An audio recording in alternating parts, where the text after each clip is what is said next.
बिस्मिल्लाहिर्रहमानिर्रहीम। अस्सलामुअलैकुम। अल्लाह ताला मग़फ़िरत फ़रमाए आपकी, मेरी, सारी उम्मत के मुसलमानों की। आमीन या रब्बुल आलमीन। दोस्तों, आज की इस वीडियो में हम जादू, जिन्नात और शैतानी असरात के हवाले से बात करेंगे। दोस्तों, इस वीडियो में आप जानेंगे कि बनी इसराइल का सबसे ख़तरनाक जादूगर कौन था, जिसकी वजह से 70,000 यहूदियों को कत्ल किया गया, और मिस्र में ख़तरनाक कबाला जादू कैसे शुरू हुआ। इस हवाले से भी हकायक जानेंगे, बल्कि एक ऐसे जादूगरनी का पुरस्रार किस्सा भी वीडियो में शेयर करेंगे जो हज़रत आयशा रज़ियल्लाहु ताला अन्हा के ज़माने में पेश आया था।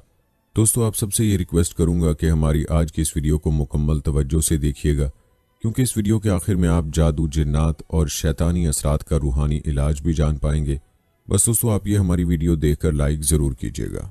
और हाँ, अगर आप किसी मौजू पर वीडियो देखना चाहते हैं तो आप कमेंट सेक्शन में हमें ज़रूर बताइएगा। तो चलिए वीडियो का बाकायदा आगाज़ करते हैं। और दोस्तों, सबसे पहले आपको बताते हैं कि जादू और अमलियात के ज़रिए अपने आदाफ और कामयाबी हासिल करने के मामले में बनी इसराइल की कौम हमेशा सरे फहरिस्त रही है, बल्कि तारीख़ में सबसे ज़्यादा जादू के ज़रिए काम लेने और इसकी शैतानी ताकतों पर यकीन रखने वाली यही कौम है। ये कौम जब तक फ़लस्तीन में रही, उस वक्त तक ये इस राह से नावाकिफ़ थी। जब हज़रत यूसुफ अलैहिस्सलाम मिस्र के हुक्मरान बने तो उन्होंने अपनी कौम को फ़लस्तीन से मिस्र बुलवा लिया। मिस्र में रहते हुए जहां फ़िरौनों ने उनको अपनी बुलंदो बाला अमारात और एहरामों की तामीर में उनसे बेगार का काम लिया, उनको इंतहाई जलील ज़िंदगी गुजारने पर मजबूर किया, वहीं उन पर जुल्म सितम के पहाड़ भी तोड़े गए। वहां रहने के दौरान उन्होंने मिस्रियों से दो बहुत बड़ी बुराइयां भी हासिल कर लीं। एक तो उनमें खुदाई का दावा करने वाले फ़िरौनों को देख देख कर इंतहाई रौनक, तकब्बुर और गुरूर पैदा हो गया। दूसरा, उनको मिस्र के उस ज़माने के इंतहाई माहिर जादूगरों से काला इल्म और जादू सीखने का मौका भी मुयस्सर आ गया। तारीख़ के इस दौर में मिस्र इस फ़न में पूरी दुनिया में यकता था। सामरी जैसे जादूगर, जिनका जिक्र और जादू के करतब कुरान पाक में मज़कूर हैं, वो भी इस वक्त मिस्र में पाए जाते थे। कुरान पाक क्योंकि रुश्द व हिदायत की किताब है, किस्सों कहानियों की नहीं, इसलिए इसमें तारीख़ के वाक़यात का सरसरी सा जिक्र सिर्फ इबरत के लिए मिलता है। यहाँ ये बात भी वाज़े कर दूँ कि बनी इसराइल का सबसे ख़तरनाक जादूगर सामरी था। दोस्तों, जब सैयदना मूसा अलैहिस्सलाम और उनकी कौम बनी इसराइल को अल्लाह ने फ़िरौन से नजात दी, हज़रत मूसा अलैहिस्सलाम जब दरिया पार करके निकल गए तो एक जगह पहुँचे जहाँ के लोग अपने बुतों के मजावर बनकर बैठे हुए थे। तो बनी इसराइल कहने लगे, मूसा अलैहिस्सलाम, हमारे लिए भी उनकी तरह कोई माबूद मुकर्रर कर दीजिए। आपने फरमाया, तुम बड़े जाहिल लोग हो, ये तो बर्बादशुदा लोग हैं और इनकी इबादत भी बातिल है। फिर अल्लाह ताला ने हज़रत मूसा अलैहिस्सलाम को कोहे तूर पर बुलाया, तो आप जल्दी से तूर की तरफ चले और बनी इसराइल पर अपने भाई हारून को खलीफा मुकर्रर किया। हज़रत मूसा अलैहिस्सलाम तौरात लाने के लिए जब कोहे तूर पर गए तो मौका पाकर सामरी ने बहुत सा जेवर पिघलाकर सोना जमा किया और उसे गाय का बुत तैयार किया, और फिर उसने कुछ खाक उस बुत में डाली तो वो बुत गाय के बछड़े की तरह बोलने लग गया और इसमें जान पैदा हो गई। सामरी ने बनी इसराइल में उस बछड़े की पूजा शुरू करवा दी और बनी इसराइल भी उस बछड़े के पुजारी बन गए। इस बात को अल्लाह ताला ने यूं बयान फरमाया कि ए मूसा, तेरे चले आने के बाद तेरी कौम में नया फितना बरपा हुआ और उन्होंने गौशाला परस्ती शुरू कर दी। इस बछड़े को सामरी ने बनाया और उन्हें उसकी इबादत में लगा दिया है। हज़रत मूसा अलैहिस्सलाम को जब अपनी कौम के मुशरिकाना फेल का इल्म हुआ तो सख्त रंज हुआ और गमो गुस्से में भरे हुए वहां से वापस कौम की तरफ चले कि देखो, इन लोगों ने अल्लाह ताला के इनामात के बावजूद ऐसे सख्त अहमकाना और मुशरिकाना फेल का इर्तिकाब किया।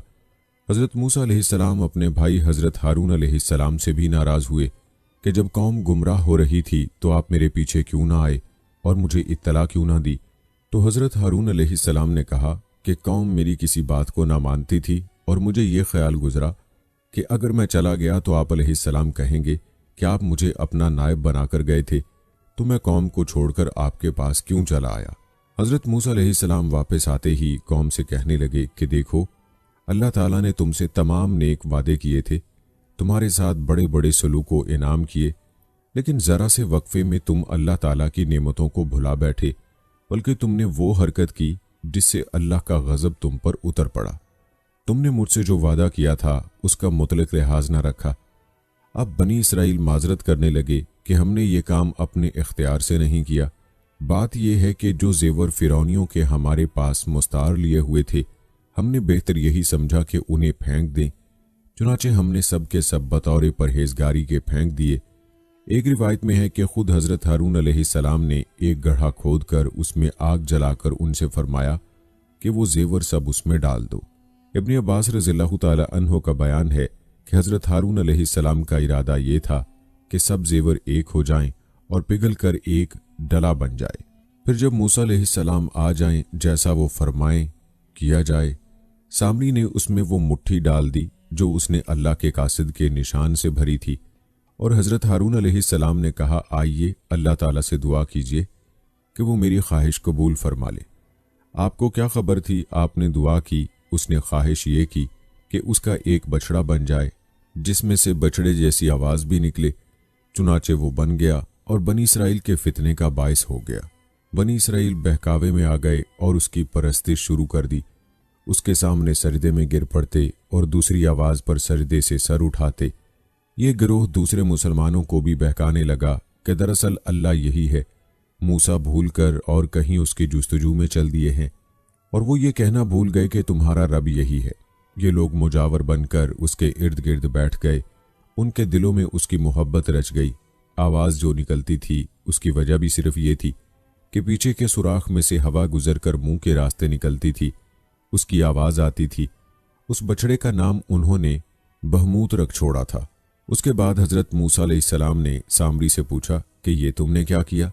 सामरी ने बताया कि मैंने दरिया से पार होते वक्त हजरत जिब्राइल अलैहिस्सलाम को घोड़े पर सवार देखा था, और उस घोड़े के कदम जिस जगह पड़ते वहां सब्जा उगाता था। मैंने उस घोड़े के कदम की जगह से कुछ खाक उठाई और वो खाक मैंने बछड़े के बुत में डाल दी और ये जिंदा हो गया। मुझे ये बात अच्छी लगी कि मैंने जो किया अच्छा किया। हजरत मूसा अलैहिस्सलाम ने फरमाया, अच्छा जा, तू दूर हो जा। अब इस दुनिया में तेरी सजा ये है कि तू हर एक से कहेगा कि मुझे छूना मत, यानी तेरा हाल बुरा हो जाएगा।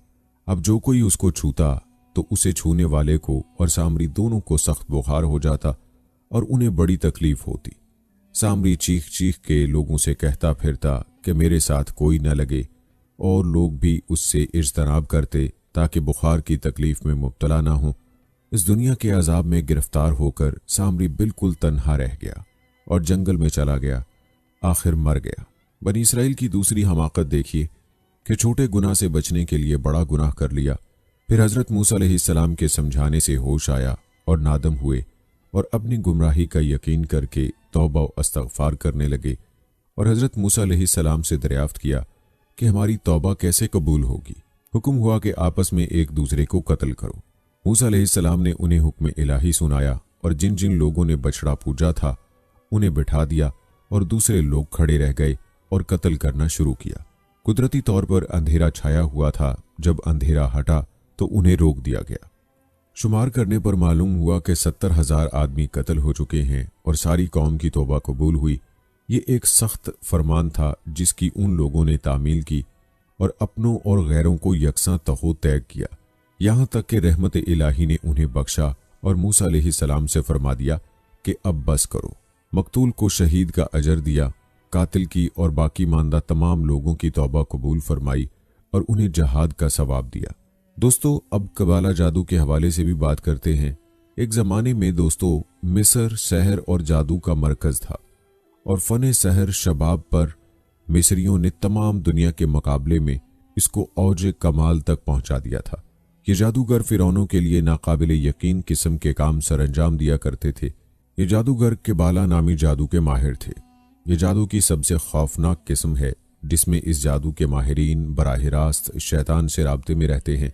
शैतान उनको कामयाबी के नए से नए गुर सिखाता है, ऐसी ऐसी चीज़ों के बारे में बताता है जिनके बारे आम इंसान नहीं जानते, और वो उनसे काम लेकर इंतहाई महिरुल अकूल किस्म की चीज़ें ईजाद करते हैं, उनसे फ़ायदा उठाते हैं। चुनाचे इस ज़माने के मिस्री बादशाहों को देखते हैं, उनकी ऐसी साइंसी तरक्की देखते हैं जिसको बरूए कार लाते हुए अजीमुशान अमारात तामीर की, ऐसे मसाले और दवाइयाँ ईजाद की जिनकी मदद से लाशों को हज़ारों साल गुजरने के बाद भी कोई गज़ंद नहीं पहुँचता। मिस्रियों के साथ रहते रहते बनी इसराइल ने उनके ख़ानदानों में शादियां भी कर लीं। आज भी अमेरिका की अहम शख्सियात का डीएनए फिरौनों से मिलता है। आपने भी अखबारात में एक साबिक मशहूर अमरीकी सदर के बारे में पढ़ा होगा जिसे फिरौनों की नस्ल का कहा जाता है। चाहे कोई तस्लीम करे या ना करे कि फिरौनों का अंकल शाम की औलादों में से कोई ना कोई गहरा और खूनी रिश्ता ज़रूर है कि आज अमेरिका के डॉलर पर मिस्रियों के एक आंख वाले कदीम मिस्री देवता की आंख एहराम मिस्र के ऊपर से झांकती नजर आती है, जिसे हमारे भोले भाले दानिश्वर दज्जाल की आंख करार देते हैं। केबाला जादू की रसूमात के पुजारी इस दुनिया में बहुत बड़ी तादाद में मौजूद हैं और इनकी बड़ी तादाद इस जादू की वजह से शोहरत, दौलत और कामयाबी हासिल करने की दौड़ में एक दूसरे से सबकत ले जाने की कोशिश करती है। हॉलीवुड ख्वाबों की दुनिया की तमाम सेलिब्रिटीज इस जादूगर ग्रोह में शामिल हैं। यहाँ एक बात वाज़ेह होनी ज़रूरी है, हॉलीवुड के तमाम अदाकार और अदाकाराएं यकीनन इस जादू का सहारा अपनी कामयाबियों के लिए ज़रूर लेते हैं। ये लोग खुद जादूगर नहीं होते, बल्कि ये लोग केबाला की शैतानी रसूमात और इबादत में बाकायदगी से शरीक होते हैं। ये रसूमात और इबादत किस किस्म की होती हैं, इनके बारे में मुख्तसर सिर्फ इतना जान लीजिए कि दुनिया की कोई ऐसी इखलाक सोज हरकत ना होगी जो इन रसूमात में ना की जाती हो। हर वो फेल किया जाता है जिसमें शैतान की खुशी शामिल होती है। खैर, हम अपनी बात पर वापस आते हैं। जब मूसा अलैहिस्सलाम बनी इसराइल के साथ अपने वतन फ़लस्तीन की जानिब वापस आए तो ये कौम पहले जैसी नहीं रही थी। इनमें फिरौनों जैसी फिरौनियत, सरकशी और शैतानी सिफ़ात भी शामिल हो चुकी थी। फ़लस्तीन में वापस आने के बाद ये लोग जहां दूसरी बहुत सी नाफरमानियों और गुनाहों में गर्क हो गए, वहीं उनमें से बाज़ अफराद जादू और शैतानी अमलियात में भी मिस्री जादूगरों की तरह मशगूल रहे। मखसूस आदाद, इशारे और अलामतें, किबाला की रसूमात जादू में बहुत अहमियत रखती हैं। उन लोगों ने इस इल्म को मिस्रियों से भी ज़्यादा तरक्की दे दी थी। वो इस इल्म से दुश्मनों और मुखालिफों को नुकसान पहुंचाया करते। जब हज़रत दाऊद अलैहिस्सलाम को अल्लाह ताला ने अजीम बादशाहत अता फरमाई तो उन लोगों ने कौम को वरगलाना शुरू कर दिया कि हज़रत सुलेमान अलैहिस्सलाम के पास नाउज़ बिल्लाह केबाला जादू की ताकत थी, जिसकी वजह से उनको जिन्नात पर हुक्मरानी हासिल हुई। हज़रत सुलेमान अलैहिस्सलाम के बाद केबाला जादू को रूहानियत का दर्जा दे दिया गया। जादू की किताबों को हैकल सुलेमानी में मुकद्दस किताबों का मकाम देकर रखा जाने लगा। फिर इस कौम पर अज़ाब इलाही नाजिल होना शुरू हुए। हज़रत सुलेमान अलैहिस्सलाम का तामीर किया गया हैकल पहले बख्त नसर के हाथों और बाद में टाइटस के हाथों मुकम्मल तौर पर तबाह हो गया और यह कौम अल्लाह के हुक्म से पूरे कुर्राए अर्ज पर मुंतशिर हो गई। किबाला जादू की वो किताबें हैकल के मलबे तले ही कहीं दब कर रह गईं। 1118 ईस्वी में यूरोप के 9 जंगजुओं ने यरूशलेम में एक अस्करी तंजीम की बुनियाद रखी जो तारीख में नाइट टेम्पल्स के नाम से मारूफ हुई। ये जंगजू बज़ाहिर यरूशलेम आने वाले ईसाई मुसाफिरों को दौरान राह तहफ़्फ़ुज़ फराहम करना चाहते थे, लेकिन उनका असल मकसद हैकल सुलेमानी के खंडरात में खुदाई करना था। ये जंगजू इसी कदीम इल्म कबाला के तालिब इल्म थे। इन सलीबी जंगजुओं को यकीन था कि हैकल सुलेमानी के खंडरात में से उन्हें किबाला की कुतब और आसार मिल जाएंगे। 1860 में बरतानवी फौज के 2 इंजीनियरों ने हरम शरीफ के नीचे खुदाई की।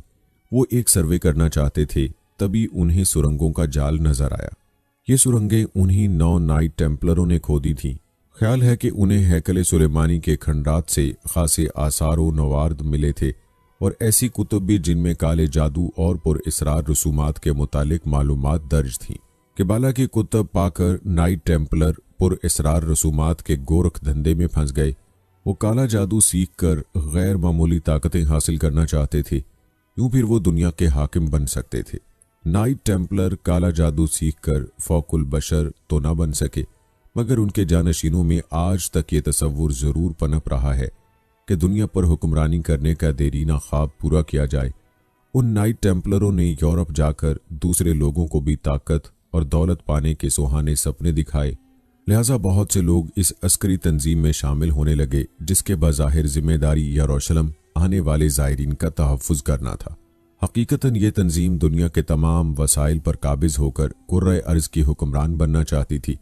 इंसान फितरी तौर पर दौलत और ताकत चाहता है, इसीलिए तंजीम सूरत से फैली और चंद बरस में अरकान की तादाद कई हजार तक पहुंच गई। 1128 ईस्वी में पॉप ने उसे मजहबी अस्करी तंजीम के तौर पर तस्लीम कर लिया। ये मंजूरी पाकर नाइट टेम्पलर की शोहरत और इज्जत में इजाफा हो गया। 1139 ईस्वी में पोप इनोसेंट दोम ने यह हुक्मनामा जारी किया कि नाइट टेम्पलरों पर किसी मुल्क के मकामी कानून लागू नहीं होते। गोया टेम्पलरों को यूरोप के हर मुल्क में आज़ादाना घूमने फिरने का परवाना मिल गया। वो सिर्फ पोप के सामने जवाबदेह थे। इस हुक्मनामे ने भी अस्करी तंजीम की ताकत में बेबना इजाफा कर दिया। नाइट टेम्पलरों ने सलीबी जंगजुओं में बढ़ चढ़ कर हिस्सा लिया। माली गनीमत में भी सबसे बड़ा हिस्सा उन्हीं को मिलता। चुनाचे महज निसफ सदी में नाइट टेम्पलर यूरोप की सबसे बड़ी अस्करी और मालियाती तंजीम बन गई। यही दुनिया की पहली मल्टीनेशनल कंपनी भी थी जिसके वसाइल बेपनाह थे और जो तजर्बेकार और तरबियत याफ्ता मुलाजमों की फौज रखती थी। 13वीं सदी तक नाइट टेम्पलर तंजीम से 2.25 लाख यूरोपी वाबस्ता हो चुके थे। उनमें से 25,000 नाइट या घुड़सवार जंगजू थे। ये तंजीम यूरोप भर में वसीओ अरीज जायदादों, किलों, गिरजाघरों और फार्मों की मालिक थी।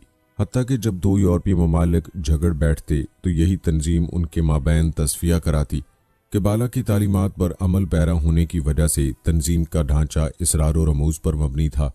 बैरूनी लोगों को कतई इल्म न था कि तंजीम में काम कैसे होता है। इसी का सरदार ग्रैंड मास्टर कहलाता, जबकि नाइबीन को मास्टर कहा जाता।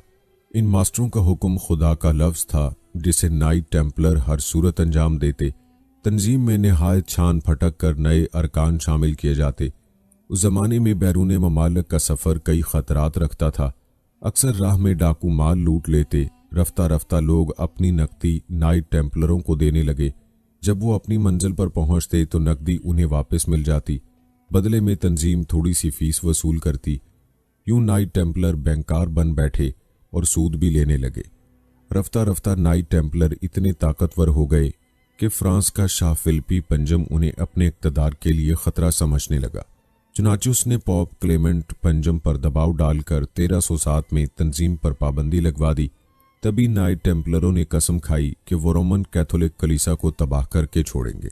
चुनांचे उन्होंने बाद अज़ा मार्टिन लूथर का साथ दिया, जो रोमन कैथोलिक कलीसा का मुखालिफ था और जिसने एक नए ईसाई फिरके प्रोटेस्टेंटिज्म की बुनियाद रखी। कई नाइट टेम्पलर यूरोप में फैली मामारों की तंजीम मेसन गिल्ड्स में शामिल हो गए। उन्होंने तंजीमों में केबाला की मखसूस रसूमात व अलामात मुतारिफ कराईं। 17वीं सदी में नाइट टेम्पलरों ने हम ख्याल मामारों की मदद से फ्री मिशनरी की बुनियाद रखी। इस तंजीम का मकसद यूरोप में आज़ाद ख्याली को परवान चढ़ाना था। ऐसे मादर पिदर आज़ाद नज़रियात व ख्यालात जो इंसान को मज़हब से बरगश्ता कर दें और उसमें मादा परस्ताना जज्बात को फ़रोग दें। 1776 में साबक फ्री मिशनों ने एक नई तंजीम इल्यूमिनाती की बुनियाद रखी। इस तंजीम के अज़ाइम, सरगर्मियाँ और नज़रियात भी फ्री मिशनरी से ममासलत रखते हैं। इन तंजीमों को यहूदी नबियों, ख़ुसूसन जर्मन रोथशिल्ड ख़ानदान से सरमाया मिला। ये यहूदी पोशीदा तौर पर ईसाई मज़हब को तबाह करना चाहते थे। फिर यूरोप में जंगों की कसरत उनके सूदी कारोबार को बढ़ावा देती थी। लिहाजा फ्री मिशनरी और इल्यूमिनाती को सरमाया फ्राहम करके यहूदी बस्तियों ने एक तीर से दो शिकार खेले। मगरिब में मज़हब के खिलाफ नफरत परवान चढ़ाई और जंगों के जरिए अरबपति बन बैठे। ये फ्री मिशन और इल्यूमिनाती ही हैं जिन्होंने फ्रांसीसी इनकलाब बर्पा किया, अमेरिका को अलहदा ममलकत बनाने में अहम किरदार अदा किया। उनकी कोशिशों से यूरोप में मादा परस्ती को फ़रोग मिला और सरमायादारी पनपने लगी। मादा परस्ती ने फिर दुनिया भर में ऐसा रवाज पाया कि मज़हब और अखलाकियात दोनों को बहुत ज़ौफ़ पहुँचा। इसीलिए आज बहुत से इंसानों का मकसद ज़िंदगी हर हाल में ज़्यादा से ज़्यादा दौलत कमाना बन चुका है। केबाला के जादूगर जो फ्री मिशनरी इल्यूमिनाती के अहम ओहदेदारान होते हैं, वो शैतान को खुश करने के लिए इन रसूमात की अदायगी का एहतमाम करते हैं। बदले में वो फिल्मी और सियासी शख्सियात को अपने जादू के ज़रिए और शैतानी कुव्वतों की मदद से कामयाब बनाते हैं। ये लोग स्टेज पर या फिल्म में जब फ़न के मुजाहिरे करने के लिए आते हैं, ये शैतानी ताकतें देखने वालों पर उनका सहर तारी कर देती हैं। लोग पागल होकर उन पर जान निसार करने को तैयार हो जाते हैं। बल्कि दोस्तों, यहूदियों के यहाँ रूहानियत से मुतल्लिक उलूम को केबाला ही कहा जाता है, लेकिन ये रूहानियत वो नहीं जिसका तसव्वुर इस्लाम में है। यहूदियों की रूहानियत का बड़ा हिस्सा शैतानियात, सफलियात और जादू से मुतल्लिक है। केबाला वो इल्म है जिसमें इंसानी जहन को कब्जे में करने के तमाम तरीके सिखाए जाते हैं। जादू के जरिए, कीमिया के जरिए, बरक़याती लहरों के जरिए, हिप्नोटिज्म और टेलीपैथी के जरिए किबाला की हकीकत यहूदी मजहबी पेशवाओं ही को मालूम है। दीगर कौमों से इसको छुपाने के लिए उन्होंने इस इल्म के कई और हम नाम दुनिया में मुतारिफ कराए हैं, मसलन कबला, किबाला वगैरह। उनमें से कौन सा हकीकत है, इसका जानना खासा मुश्किल काम है। यहूदियों में एक से बड़ा एक जादूगर रहा है। उन्होंने इस शैतानी अमल के जरिए मुसलमानों के अंदर मुख्तलिफ फितने फैलाए हैं और तरह तरह से मुसलमानों को नुकसान पहुंचाने की कोशिश करते रहे हैं। इस तफसील को बयान करने का मकसद ये है कि मुसलमान इन यलगारों से कुरान और सुन्नत की रोशनी में अपनी हिफाजत का बंदोबस्त करें, ताकि अल्लाह और उसके रसूल सल्लल्लाहु अलैहि वसल्लम के दुश्मन नामुराद हों। दूसरी वजह यह है कि ज़हनी गुलामी में मुब्तला होने की वजह से हम लोग दुनिया में रूनुमा होने वाले हादसात व वाक़यात को सिर्फ इसी नज़र से देखते हैं, जिस नज़र से इस्लाम दुश्मन कुव्वतें हमें दिखाना चाहती हैं, जिसकी वजह से इन हादसात से इबरत पकड़ने की बजाय हम उल्टे फिक्री गुमराही का शिकार होते चले जाते हैं। अल्लाह ताला हमें जादू और शैतानी कुव्वतों के शर से महफूज फरमाए और अपनी हिफ्ज़ व अमान में सुकून वाली ज़िंदगी अता फरमाए, आमीन। दोस्तों, हदीस शरीफ में आया है कि जादू इंसान को कब्र में पहुंचा देता है। ये बात जहन में रही कि अल्लाह के हुक्म से जादू के असरात का किसी शख्स पर हो जाना कुरान और हदीस दोनों से साबित है। जब से खालिक कायनात ने यह दुनिया तख्लीक फरमाई है, उस वक्त से दो निज़ाम एक दूसरे के मतवाजी चल रहे हैं। एक मादी यानी ज़ाहिरी निज़ाम और दूसरा रूहानी यानी मख्फी निज़ाम। जिस तरह मादी निज़ाम के कुछ असूल व ज़वाबित तय कर दिए गए हैं, इसी तरह रूहानी निज़ाम के असूल व ज़वाबित भी तय हैं। सफली जादू के मुकाबले में रूहानी इल्म अता किया गया है, ताकि किसी भी सफली जादू के बुरे असरात का रूहानी इल्म के जरिए सद्देबाब किया जा सके। जादू एक सफली इल्म है, जिसके रद्द और तोड़ के लिए अल्लाह पाक ने अपने प्यारे हबीब रसूल अकरम सल्लल्लाहु अलैहि वसल्लम को रूहानी इल्म से मुशर्रफ फरमाया। लिहाजा आप सल्लल्लाहु अलैहि वसल्लम पर जब जादू के असरात बद हुए तो अल्लाह रब्बुल इज़्ज़त ने कुरान हकीम की दो सूरतें, सूरह फलक और सूरह नास, सैयदुल मलाइका हज़रत जिब्राईल अलैहिस्सलाम को देकर भेजा, जिनकी बरकत से जादू के असरात बद का खात्मा हुआ। आप सल्लल्लाहु अलैहि वसल्लम के मोए मुबारक एक कुएं में पत्थर के नीचे रखे गए थे। गोया आप सल्लल्लाहु अलैहि वसल्लम पर जो जादू किया गया वो ज़मीनी जादू था। दोस्तों, यहाँ जादू जिन्नात के चंद इकसाम के हवाले से भी वाज़े कर दूं कि ज़मीनी जादू में पुतला वगैरह बनाकर उसे सुइयां लगाकर सफली अलूम पढ़ने के बाद ज़मीन में दफन किया जाता है। मतरूबा शख्स का पाँव जहाँ लगा हो वहाँ से मट्टी उठाकर भी उस पर जादू किया जाता है। इसी तरह अपने मुखालिफ के बाल या कपड़ा लेकर उन पर भी जादू किया जाता है। बाज़ औक़ात कंकरियों या मट्टी पर दम करके उसे मुखालिफ के घर में डाल दिया जाता है, या फिर ज़मीन यानी कब्रिस्तान वगैरह में दफन कर दिया जाता है। ज़मीनी जादू किलों पर भी किया जाता है। किलों पर पढ़ाई करने के बाद उन्हें ज़मीन में ठोंक कर मुखालिफ को अजियत दी जाती है। और जादू की दूसरी किस्म हवाई जादू है। हवा में जादू के जिन्नात छोड़कर मतलूबा शख्स को नुकसान पहुंचाया जाता है, या जिन्नात के ज़रिए मुखालिफ के जिस्म में सुइयां पैवस्त की जाती हैं, या दरख्त वगैरह पर तावीज़ बांधकर मुखालिफ को अजियत दी जाती है। इसके अलावा हांडी का एक निहायत ख़तरनाक अमल किया जाता है। जादूगर हांडी में गोश्त डालकर उसे चूल्हे पर रख देते हैं और पढ़ाई शुरू कर देते हैं। जादू के जन्नात उसे उठाकर मतलूबा जगह पर गिराते हैं, जिससे बहुत नुकसान होता है, जानी भी और माली भी। उलमा ने हदीस शरीफ की रोशनी में लिखा है कि कुर्ब क़यामत में जिन्नात शयातीन इंसानों के बारे में किए गए अहदो पैमान तोड़ डालेंगे और ज़मीन सफली अलूम से भर जाएगी। जिन्नात सरकश हो जाएंगे और उनकी शरारतें उरूज पर होंगी। दोस्तों, जिन्नात के हवाले से अगर बात करें तो बाज़ तारीखदान लिखते हैं कि हज़रत आदम की तख्लीक से 2000 साल कबल जिन्नात की तख्लीक हुई थी। जिन्नात में नेक व बद दोनों इकसाम होती हैं। बुजुर्ग भी होते हैं, वो रुए ज़मीन पर वारिद होते हैं। उन्हीं में से एक जिन का नाम इब्लीस है, जो इंसानों की दुश्मनी में अंधा हो गया। उसने नफ्स आदम को बहकाने के लिए क़यामत तक के लिए मोहलत मांगी है। बल्कि कहा जाता है कि जिन्नात के 11 गिरोह हैं। पहला गिरोह किसी घर या मकान में रहते हैं और उस घर के मकीनों को डराते हैं या तकलीफ पहुंचाते हैं। दुनिया के हर इलाके में कोई ना कोई ऐसा घर होगा जहां पे मौजूद होते हैं, और हम ऐसे इलाके को आसीब ज़दा कहते हैं। ये घरों और दुकानों की बरकत सलब कर लेते हैं, घरों में फसाद और झगड़े पैदा करते हैं। घर में रहने वाले अफराद के माबैन तफरका और अदावत पैदा करते हैं। इसीलिए आमिलीन इस ग्रोह की मदद से अपना काम करते हैं। मुस्तनद तारीखी शवाहिद से मालूम होता है कि एक बार हजूर नबी करीम सल्लल्लाहु अलैहि वसल्लम जलीलुल कदर सहाबी अब्दुल्ला बिन मसूद रज़ियल्लाहु ताला अन्हु को हमरा लिए रात के वक्त एक जगह पहुंचे। आप सल्लल्लाहु अलैहि वसल्लम ने हज़रत अब्दुल्ला बिन मसूद रज़ियल्लाहु ताला अन्हु को एक ख़ास मकाम से आगे बढ़ने से मना फरमाया ताकि कहीं जिन्नात उन्हें नुकसान ना पहुंचा दें। फिर आप सल्लल्लाहु अलैहि वसल्लम की मुलाकात जिन्नात के एक ग्रुप से हुई जिन्होंने इस्लाम कबूल किया और आप सल्लल्लाहु अलैहि वसल्लम से इस्लामी तालीमात हासिल करने के बाद वापस चले गए। कुरान पाक की सूरह जिन वहीं और इसी वाक़े के तनाजुर में नाजिल हुई। बाद अज़ां इसी मुनासबत से वहाँ एक वसी व अरीज़ मस्जिद तामीर की गई जिसे मस्जिदुल जिन का नाम दिया गया। फिर ज़माने के गुजरने के साथ साथ मस्जिद की तामीर व मुरम्मत के दौरान इसके डिज़ाइन भी बदलते रहे हैं, मगर इसके क़याम का वाक़या आज तक मुसलमानों के दिलों में तरोताज़ा है। बल्कि दोस्तों, एक सहाबी जिनका नाम साद बिन इबादा है, ये सहाबी कबीला खिज़रज के सरदार थे और खिज़रज की शाख सादा से ताल्लुक़ रखते थे। आपका शुमार बुलंद पाया सहाबा में शुमार होता है। जाहिलियत में भी आप सरदार थे और आपको सरदारी वरासत में मिली हुई थी।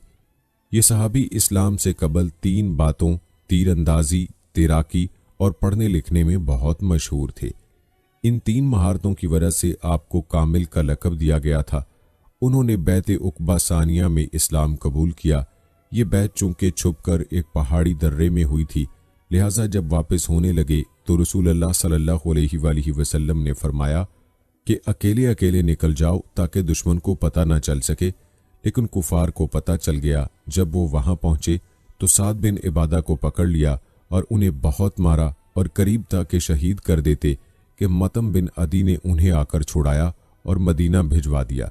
ये वही मतम बिन अदी है जिसने आप सल्लल्लाहु अलैहि वसल्लम को ताइफ से वापसी पर पनाह दी थी और फिर उस वक्त भी पनाह दी जब आप सल्लल्लाहु अलैहि वसल्लम शेब अबी तालिब से बाहर निकले थे। इसीलिए बदर के मौके पर रसूलुल्लाह सल्लल्लाहु अलैहि वसल्लम ने फरमाया था, उस वक्त मतम बिन अदी फौत हो चुका था, कि अगर आज मतम बिन अदी जिंदा होता और कुफार के इन तमाम कैदियों के मुतालिक दरख्वास्त करता तो खुदा की कसम मैं इन सब को बिला मुआवजा छोड़ देता। जब रसूलुल्लाह सल्लल्लाहु अलैहि वसल्लम मदीना तशरीफ लाए तो अगरचे पहले 6 माह आप सल्लल्लाहु अलैहि वसल्लम हज़रत अबू अयूब अंसारी रज़ियल्लाहु ताला अन्हु के घर क़याम फरमा रहे, लेकिन साद बिन इबादा रज़ियल्लाहु ताला अन्हु कसरत से खाने के तहाइफ हजूर सल्लल्लाहु अलैहि वसल्लम की खिदमत में भिजवाया करते थे, जिससे हजूर सल्लल्लाहु अलैहि वसल्लम अपनी अज़वाज और दीगर सहाबा को सैराब करते थे। कई दफ़ा रसूलुल्लाह सल्लल्लाहु अलैहि वसल्लम ने आप रज़ियल्लाहु ताला अन्हु को मदीना का अमीर मुकामी मुकर्रर फरमाया। परल दोस्तों, यही सहाबी हज़रत साद बिन इबादा रज़ियल्लाहु ताला अन्हु, उनके हवाले से मुख्तलिफ रिवायात मशहूर हैं कि आप रज़ियल्लाहु ताला अन्हु को जिन्नात ने उस वक्त शहीद कर दिया था जब आप एक सुराख में पेशाब कर रहे थे। इस सुराख में जिन्नात का ठिकाना था, बल्कि रिवायात में आता है कि सहाबा कराम ने इस सुराख से जिन्नात की आवाज़ें भी सुनी कि हमने साद को कत्ल कर दिया, हमने साद को कत्ल कर दिया। ये इतनी ऊंची ऊंची आवाज़ें थीं और इस वक्त जिन्नात शेर पढ़ रहे थे कि जिसका मजमून ये था कि हमने साद बिन इबादा को कत्ल कर दिया और हमने तीर फेंके जो उनके दिल में आर पार हो गए। बल्कि एक और सहाबी का बयान है, जब हज़रत साद बिन इबादा रज़ियल्लाहु ताला अन्हु पेशाब करने की कोशिश में खड़े हुए, फिर लौटकर कहने लगे कि मुझे पुश्त में कुछ तकलीफ महसूस हो रही है, और फिर चंद लम्हात के बाद वफात पा गए। जिन्होंने बाआवाज़ बुलंद कहा कि खिज़रज के सरदार साद बिन इबादा को हमने कत्ल किया है, उन्हें दिल पर 2 तीर मारे हैं और निशाना खता नहीं हुआ। यही रिवायत मोहम्मद इब्ने सिरीन से भी मरवी है, लेकिन इसके अल्फाज ये हैं कि हज़रत साद एक कूड़ा करकट वाली जगह पर आए और वहां खड़े होकर पेशाब किया।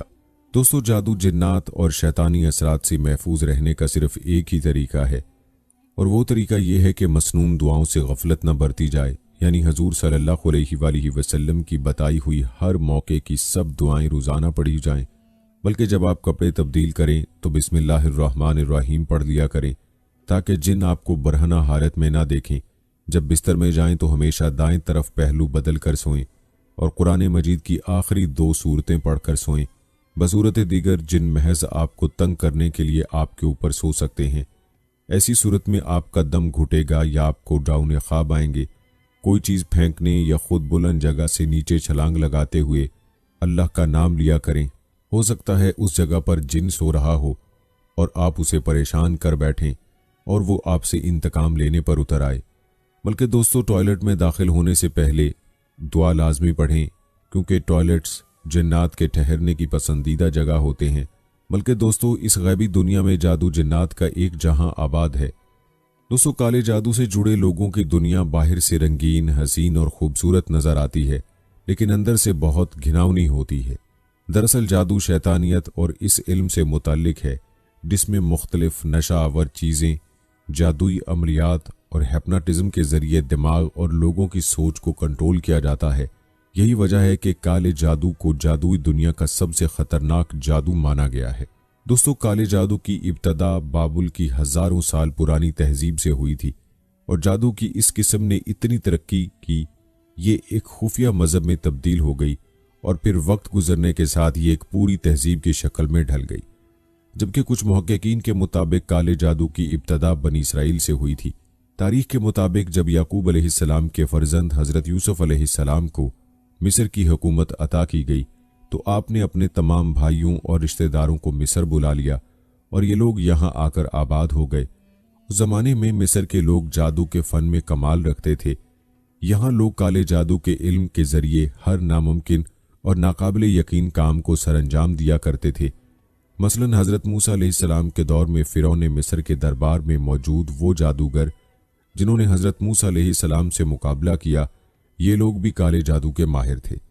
इसी तरह नमरूद और फिरौन के वो दरबारी काहिन और नजूमी जिन्होंने उन्हें ये बताया था कि एक बच्चा ऐसा पैदा होने वाला है जो उनकी सल्तनत के खात्मे का सबब बनेगा, ये पेशीन गोई भी काले जादू के जरिए ही की गई थी। लेकिन एक वक्त ऐसा आया कि हजरत मूसा अलैहिस्सलाम को अल्लाह ताला ने हुक्म दिया कि वो अपनी कौम यानी बनी इसराइल को लेकर फ़लस्तीन की तरफ हिजरत की जाए। लिहाजा हजरत मूसा अलैहिस्सलाम बनी इसराइल को समंदर के रास्ते नजात दिलवाकर मिस्र से निकल गए और फिरौन अपने लश्करों समेत समंदर में गर्क हो गया। हजरत मूसा अलैहिस्सलाम बनी इसराइल के साथ फ़लस्तीन में आबाद हो गए। क्योंकि बनी इसराइल ने मिस्र में कई बरस गुजारे थे और कौम फिरौन में रहे थे, इसलिए उनके अंदर भी गुरूर व तकब्बुर, माहिर जादूगरों का इल्म और दुनिया पर हुक्मरानी के हरबे आ गए थे। इसलिए फ़लस्तीन आकर बनी इसराइल रफ्ता रफ्ता सरकश और नाफरमान बन गए और मिस्री जादूगरों से सीखे गए काले अमलियात और जादू को अपने मकासद के लिए इस्तेमाल करने लग गए। दोस्तों, यहाँ पर हज़रत आयशा रज़ियल्लाहु ताला अन्हा के हवाले से भी बात करते हैं।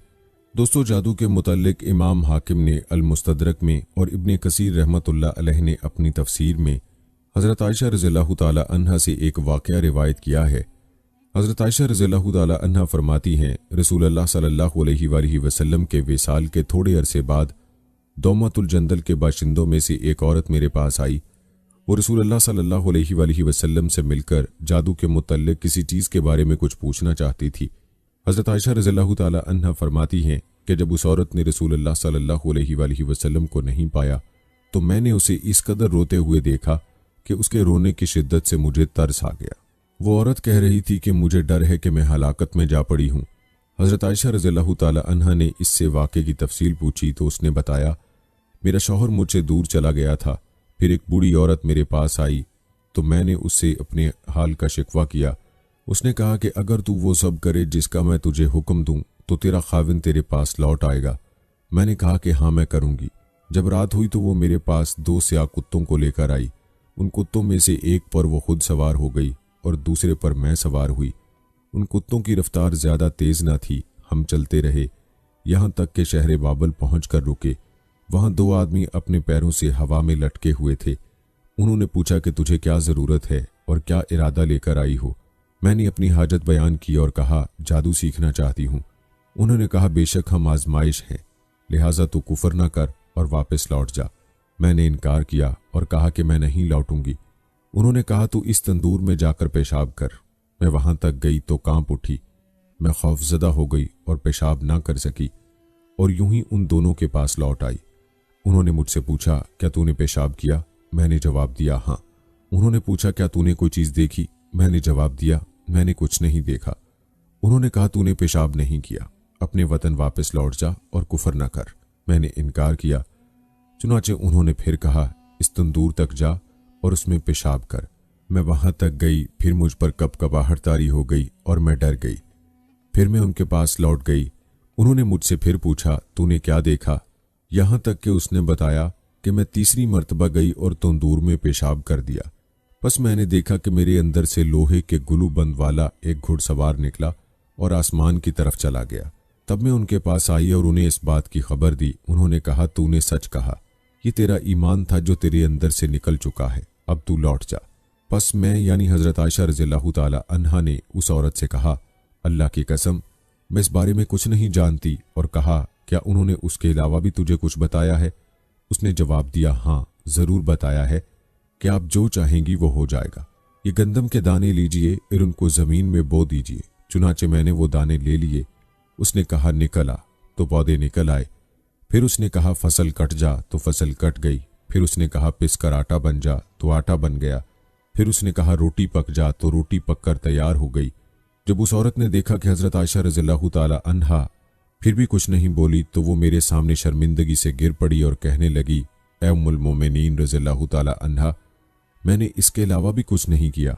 लिहाजा हजरत आयशा रज़ियल्लाहु ताला अन्हा ने रसूलुल्लाह सल्लल्लाहु अलैहि वसल्लम के सहाबा से इस बारे में दरियाफ्त किया, लेकिन उन्हें भी इस बारे में मालूम नहीं था कि इस मामले पर क्या कहें।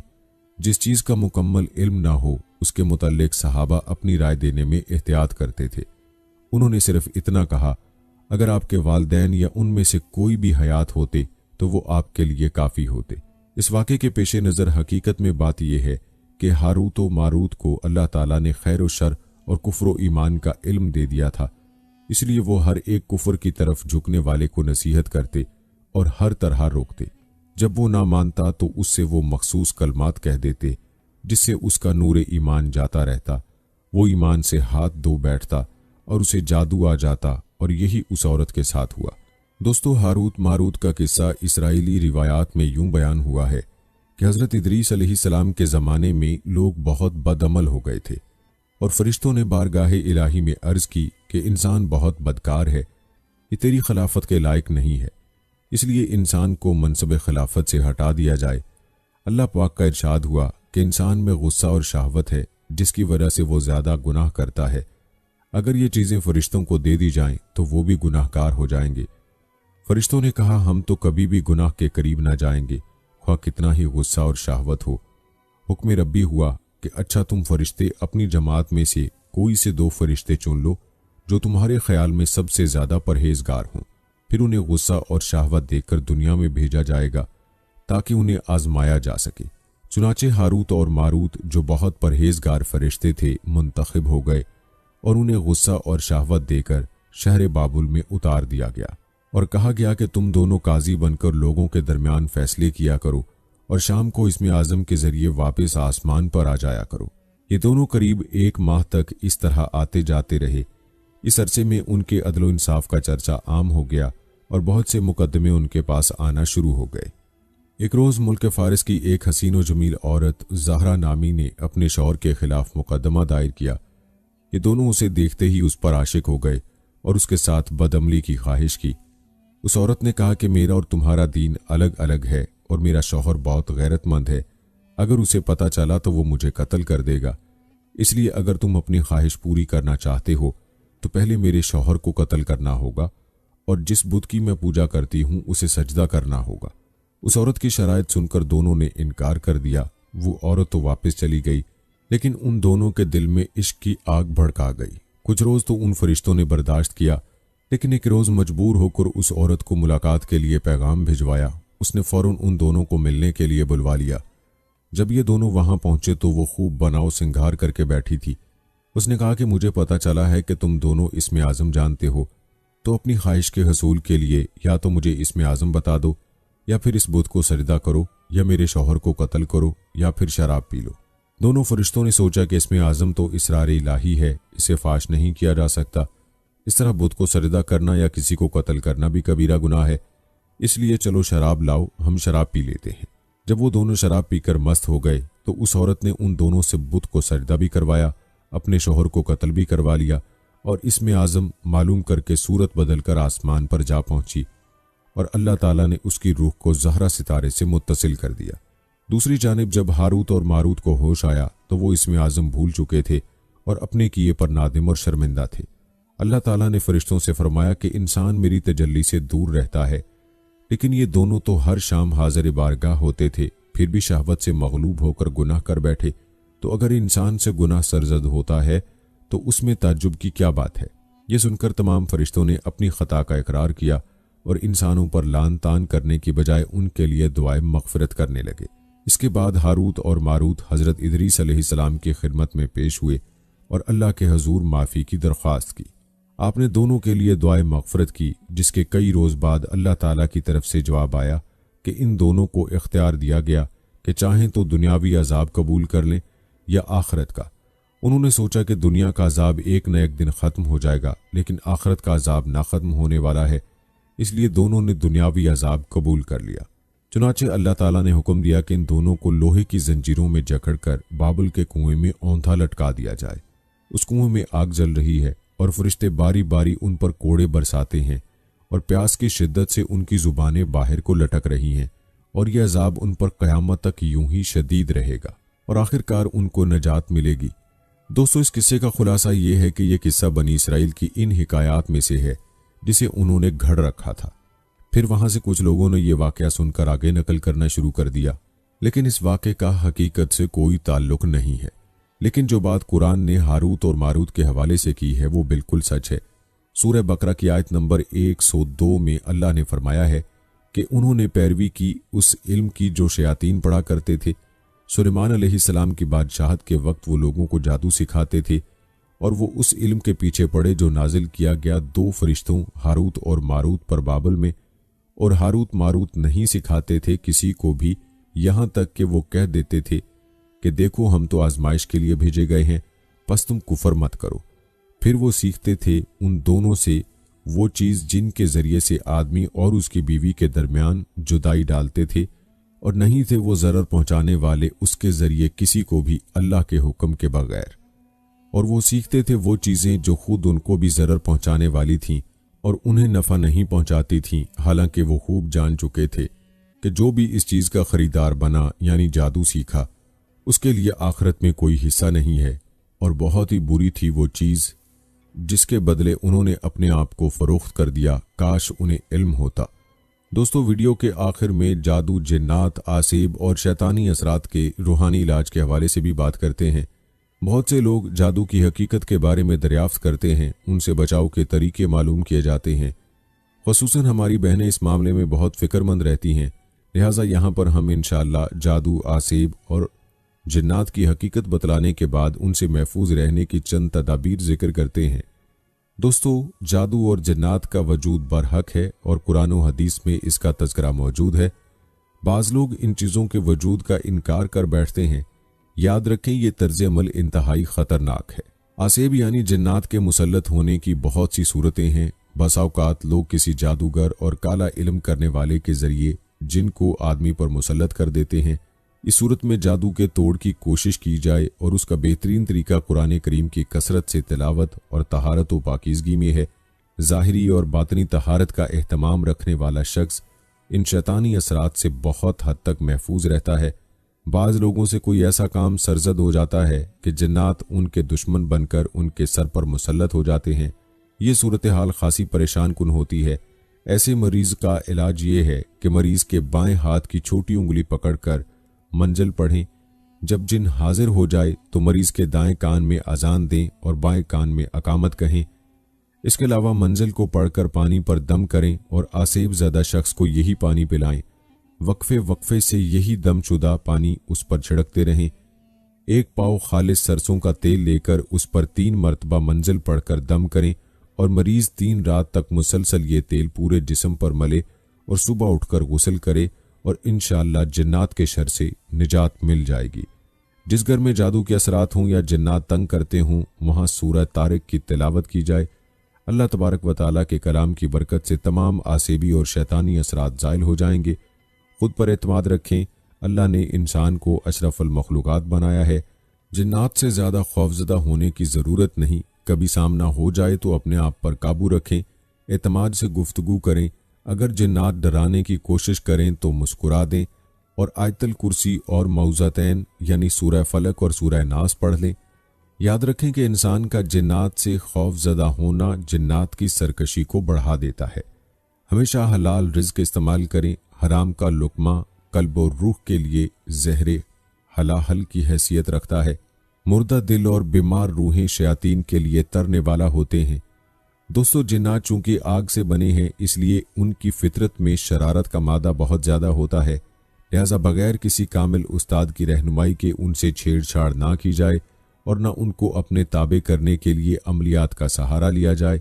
ये शौक़ अक्सर औकात गले की हड्डी बनकर रह जाता है। एक अहम बात यह कि वहम से बचें। आजकल जिस शख्स से कह दिया जाए कि तुम पर जादू है या जिन्नात का साया है, वो फ़ौरन यकीन कर लेता है और नफ्सियाती मरीज़ बन जाता है। हालांकि ये वाक़यात बहुत कम होते हैं। खैर, ये एक अलहदा और तफसीली बहस है। मुख्तसर ये कि एतदाल का दामन हाथ से ना जाने दें। आखिर में खसूसन अपनी बहनों की खिदमत में अर्ज़ है कि पेशावर और बदअकीदा आमिलीन के चुंगल में फंसकर अपनी नामूस और ईमान को ख़तरे में ना डालें। अगर बहुत ज़्यादा मजबूरी हो तो अपने किसी महरम के साथ जाएं और जाने से पहले तस्दीक करवा लें कि वो आमिल साहिब ईमान व तकवा बाहया और सहीउल अकीदा शख्स है। ताहम कोशिश ये की जाए कि तावीज़ वगैरह अपने किसी महरम से मंगवा लें और ख़ुद घर पर ही रहें। अकेले किसी आमिल के पास जाने का ख्याल ही दिल से निकाल दें। बल्कि दोस्तों, एक मशहूर अखबार में एक आमिल बाबा जी साईं सरकार का इबरतनाक किस्सा यूं दर्ज था कि एक दिन आमिल बाबा जी साईं सरकार सोकर उठा तो उसके सीने में तकलीफ जागी। उसको फौरी तौर पर एक अस्पताल में ले जाया गया। उसकी हालत ख़राब होती जा रही थी। फेफड़े काम करना छोड़ रहे थे। दिल की रफ्तार मामूल से सुस्त हो रही थी। वो गनूदगी में गया, फिर बेहोश हो गया और चंद ही दिनों में कोमे में चला गया। डॉक्टर्स उसको अद्वियात और डिप्स देते तो उसकी हालत कुछ देर के लिए बेहतर हो जाती, लेकिन इसके बाद वो फिर तकलीफ में होता। वेंटिलेटर की मशीनें उसकी जिस्मानी रीडिंग्स दे रही थी, लेकिन उसकी रूहानी रीडिंग सिर्फ एक औरत के पास थी जो उसकी बीवी थी। उसके इलाज पर रोज़ाना लाखों रुपए खर्च आ रहा था, लेकिन अखराजात की अदायगी उसकी बीवी का मसला न थे। उसने अपने काम से बेइंतहा पैसा कमाया था। वो अपने इलाके में बाबा जी साईं सरकार के नाम से मशहूर था। पहले पहल उसके मुरीदैन की खासी तादाद अस्पताल अपने पीर साहब को देखने आती थी, लेकिन सिर्फ 15 दिनों के बाद ही वो इस अस्पताल में अकेला था। वो कोमे में था और उसके पास सिर्फ उसकी बीवी थी। तकरीबन 20 दिन के बाद एक सीनियर डॉक्टर ने फैसला किया कि जैसे दीगर मरीजों के सराहने सूरह रहमान का दम लगाया जाता है, इसी तरह इस मरीज के सराहने भी दम लगा दिया जाए। उन्होंने सूरह रहमान लगाई। सूरह रहमान की तिलावत सुनकर मरीज सुकून में चला गया, लेकिन जैसे ही सूरह रहमान ख़त्म हुई, मरीज के मर्ज की शिद्दत में इजाफा हो गया। उसके जिस्म के मुख्तलिफ हिस्सों से कीड़े निकलना शुरू हो गए। ये सफ़ेद रंग के कीड़े थे। आईसीयू वार्ड की नर्सों की दौड़ें लग गईं। उन्होंने इन कीड़ों को एक सर्जिकल प्लेट में इकट्ठा किया। कीड़े निकलना खुद ब खुद बंद हो गए। उन्होंने प्लेट को डॉक्टर को दिखाया। डॉक्टर जहां दीदा था, उसने उसकी बीवी को अपने कमरे में बुलाया और बताया कि आपके मरीज के पास दिन बहुत कम हैं, इनके बचने के इम्कानात भी ना होने के बराबर हैं, और जिस तरह से कीड़े निकल रहे हैं हमारे पास इनका कोई इलाज नहीं है। डॉक्टर ने कहा कि मैं यकीन से नहीं कह सकता, लेकिन मेरे ख्याल के मुताबिक ये अल्लाह की पकड़ में है। उसने ज़िंदगी में कुछ ऐसा ज़रूर किया है जिसकी सज़ा ये यहाँ भुगत रहा है। आप अपना फ़ैसला कीजिए ताकि हम अपना फ़ैसला कर सकें। उसकी बीवी खामोश बैठी थी। उसने कहा, डॉक्टर साहब, आप जो फ़ैसला करना चाहें वो करें। मैं इसकी बीवी नहीं हूँ। मैं इस इंसान के साथ लिव इन रिलेशनशिप में हूँ। मैं घर से शादीशुदा हूँ, लेकिन यह इंसान मेरा खामिद नहीं है। ये एक जादूगर था। ये जादू के जोर पर नामुमकिन को मुमकिन करता था। इसका हल्का मुरीदैन भी वसी है। इसकी जायदाद भी ठीक ठाक है, लेकिन इस शख्स का अंजाम देखकर मुझे खौफ आ रहा है। मैं औलाद की खातिर इस इंसान के पास आई थी। दौरान अमल इसने मुझसे जिस्मानी ताल्लुकात कायम किए और आज 7 साल हो चुके हैं कि मैं अपने घर से फरार हूँ। इनके नज़दीक शायद मैं मर चुकी हूँ। इसकी बीवी ने कहा कि यह जादूगर शराब व शबाब का रसिया है। कौन सा काला इल्म है जो इसको नहीं आता। मैं इसके साथ रहती हूँ। मैं जानती हूँ कि इसका हरम एक से बढ़कर एक खूबसूरत औरत से आबाद रहता है। ऐसा नहीं हो सकता कि कोई लड़की इसको पसंद आ जाए और वो इसको अपने अमल के जोर से अपने बिस्तर तक ना लाए। इसने अमलियात में हर वो काम किया जिसको अल्लाह ने मना किया है। जाए नमाज और कुरान की हद दर्जा बेहुरमती इसके लिए रोज़ाना का मामूल था और इसके काले अमलियात का हिस्सा था। ये लोगों को दिखाने के लिए बाबा बना हुआ था, लेकिन ये इंसान दर हकीकत खुद एक हैवान था। ये कुरान के मुख्तलिफ आयात को बिगाड़ कर तावीज़ बनाता था। इसके पास अपने घरेलू हालात की सताई औरतें, इम्तहानात में कामयाबी के लिए बच्चे और बच्चियाँ, औलाद के हसूल के लिए लड़कियाँ, गुर्बत के सताए लोग, मोहब्बत की शादी के मुतलाशी, प्राइज बॉन्ड, शौहर को काबू में करने की ख्वाहिशमंद औरतें वगैरह बकसरत आती थीं। लोग नहीं जानते थे कि ये क्या करता है, लेकिन मैं इसके साथ रहती हूँ। इसका अंजाम देखकर मुझे अल्लाह से डर लग रहा है। दुआ कीजिए कि अल्लाह मुझे माफ़ कर दे। वो औरत ये बात करके चली गई और उस औरत के जाने के 2 दिन बाद ही वो जादूगर भी वेंटिलेटर पर दम तोड़ गया। उसके मौत के साथ ही उसकी लाश से इस कदर शदीद बदबू आ रही थी कि उसकी लाश को आईसीयू से बाहर लॉन में लाया गया। इस बदबू की वजह से उसको सर्द खाने रखना भी मुमकिन नहीं था। उसके मुरीदैन और बीवी को इत्तला दी गई, लेकिन बदबू की वजह से कोई भी लाश के पास आने को तैयार नहीं था। उसकी लाश को सिर्फ 2 घंटे में अस्पताल के अमले और निजी एनजीओ ने करीबी कब्रिस्तान में दफना दिया। वो जादूगर चला गया, लेकिन अपने पीछे बहुत से सवाल छोड़ गया। कोई तो वजह है कि इस्लाम में जादू को हराम कहा गया है। ये जादूगर इंसानी नफ्सियात से खेलते हैं, जिसमें हसद, जल्दबाजी और मायूसी शामिल है। ये वो 3 चीज़ें हैं जिन्हें इस्लाम ने अपनाने से मना किया है। अगर आप तकदीर पर शाकिर हैं, अच्छी और बुरी तकदीर पर ईमान है, अल्लाह से अच्छा ताल्लुक है, किसी से हसद नहीं करते, नताइज के हसूल के लिए जल्दबाजी नहीं करते और हालात से मायूस नहीं होते, तो फिर कोई जादूगर आपको बहका नहीं सकता। कोई भी कामयाबी शॉर्टकट से मुमकिन नहीं है। अगर किसी को शॉर्टकट से कामयाबी मिलती है तो यकीन कीजिए वो सब कुछ चंद साल के लिए आर्जी होता है। दुनिया में 99% लोगों ने मेहनत और अनथक मेहनत से कामयाबी हासिल की है। लिहाजा शॉर्टकट की तलाश में आमिलों के पास जाकर अपनी दुनिया और आखिरत खराब करना कहाँ की दानिशमंदी है। दोस्तों, जादू करना और करवाना हराम है। फरमाने नबी सल्लल्लाहु अलैहि वसल्लम है कि तबाह करने वाली 7 चीज़ों से बचो। अल्लाह के साथ शिरक करने से और जादू करने से। जादू करने वाले का हुक्म यह है कि अगर जादू जन्नात शयातीन के ज़रिए से किया जाए और जादू सीखते सिखाते हुए जन्नात और शयातीन के तकर्रुब के हसूल के लिए उनकी इबादत की जाए तो ये अल्लाह ताला के साथ शिरक है। और अगर जादू दवाइयों और जड़ी बूटियों के ज़रिए से किया जाए तो ये जुल्म ज़्यादती और कबीरा गुनाह के ज़ुमरे में आएगा। उम्मुल मोमिनीन सैयदा हफ्सा रज़ियल्लाहु ताला अन्हा पर उनकी बांदी ने जादू किया था, लिहाजा उम्मुल मोमिनीन ने बतौर सज़ा उसे कत्ल करने का हुक्म दिया तो उसे कत्ल कर दिया गया। सैयदना बजाला बिन अब्दा से मरवी है कि उमर फारूक रज़ियल्लाहु ताला अन्हु ने अपनी वफ़ात से 1 बरस पहले 19 को यह ख़त लिखा कि हर जादूगर को कत्ल कर दिया जाए, तो हमने उनके हुक्म की तामील करते हुए 3 जादूगरों को कत्ल कर दिया। जंदब अल खैर फरमाते हैं कि जादूगर की सज़ा कत्ल है। हमारी दुआ है कि अल्लाह ताला हमें हर किस्म के जादू, जन्नात और शैतानी असरात से महफूज फरमाए और अल्लाह ताला पर हमें कामिल भरोसा रखने की तौफीक अता फरमाए। आमीन या रब्बुल आलमीन।